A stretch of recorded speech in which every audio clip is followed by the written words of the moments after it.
Namaskaram, Thousand Names and Thousand Stories, 463rd B. JITAKRODHAAYA NAMAH. Dr. U.V. Venkatesh and his Shribashyam Guru, Sri U.V. Karunakaracharya Swami of Kumbakonam once visited the grand temple of Lord Sarangapani. During this pilgrimage, a person accompanying them pointed to the majestic Rajagopuram of the temple and remarked, Swami, near the base of this monumental tower, we see depictions of Krishna engaged in romantic sport, Sringara Leela, with the Gopikas.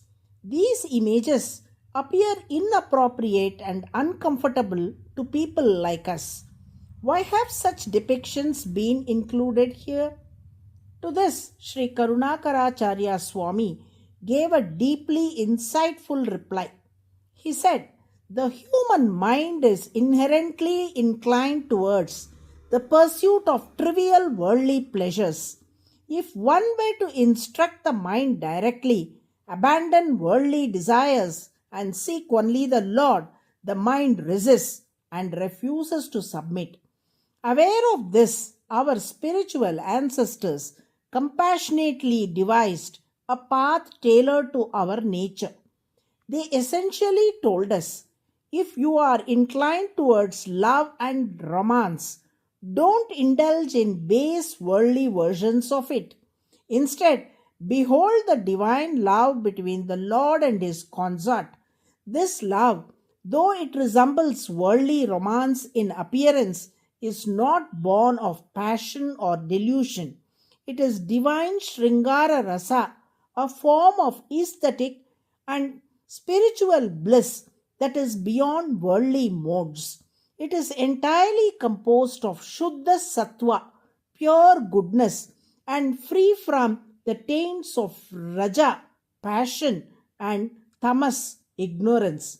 By meditating upon this divine Rasa, the impurities within our minds, our sins, our Rajo and Tamo tendencies are gradually removed, leading to spiritual elevation and refinement of consciousness. That is why Swami Vedanta Deshikan says, this statement highlights that the divine love play, Sringara Leela of the Lord, though seemingly romantic, is supremely spiritual and is meditated upon even by renunciates and saints who have transcended worldly desires. For such sages who desire perfect detachment, vairagya, this contemplation serves as a tool for transcending the last traces of worldly attraction. Thus, by portraying these divine episodes on the base tire of the Gopuram, the Lord attracts our attention and turns our worldly gaze towards Himself. As we continue to look higher up the Gopuram, we see sculptures that depict other divine Leelas of the Lord. This progression is not random, it mirrors the gradual elevation of our mind. First, the Lord engages us through a familiar and the attractive divine romance, and then gently leads us upwards, ultimately immersing us in His boundless spiritual bliss. This is the deeper meaning behind the sculptural scheme of the Gopuram. The Tamil poet Senguttuvan once wrote, a temple means a Gopuram that reveals the God, and a heart means a thought that must rise ever higher.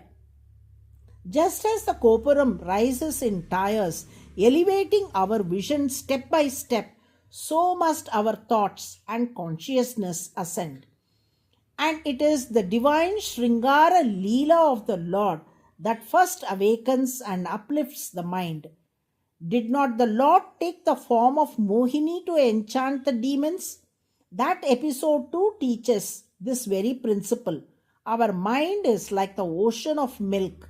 The noble thoughts in it are the gods. The ignoble ones are the demons.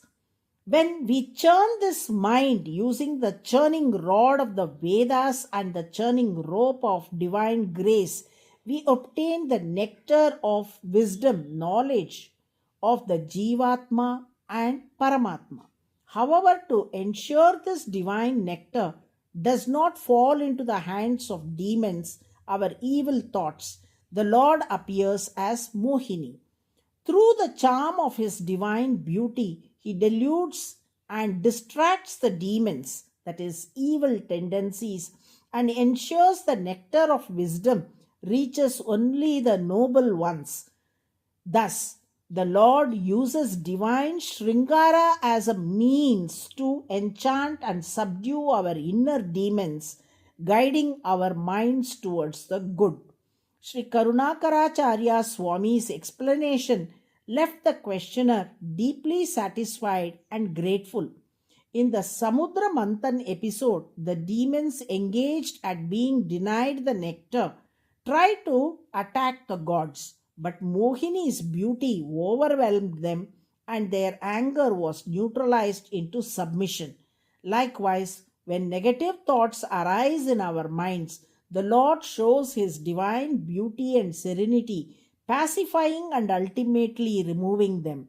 Because he conquers such inner anger represented by demons' wrath, the Lord is called JITAKRODHAAYA, he who has conquered anger. This is the 463rd name in the Vishnu Sahasranamam. Those who chant JITAKRODHAAYA NAMAH daily with devotion are blessed by the Lord, such that no evil thought arises in their minds. He bestows his grace upon them. Narayana, Narayana.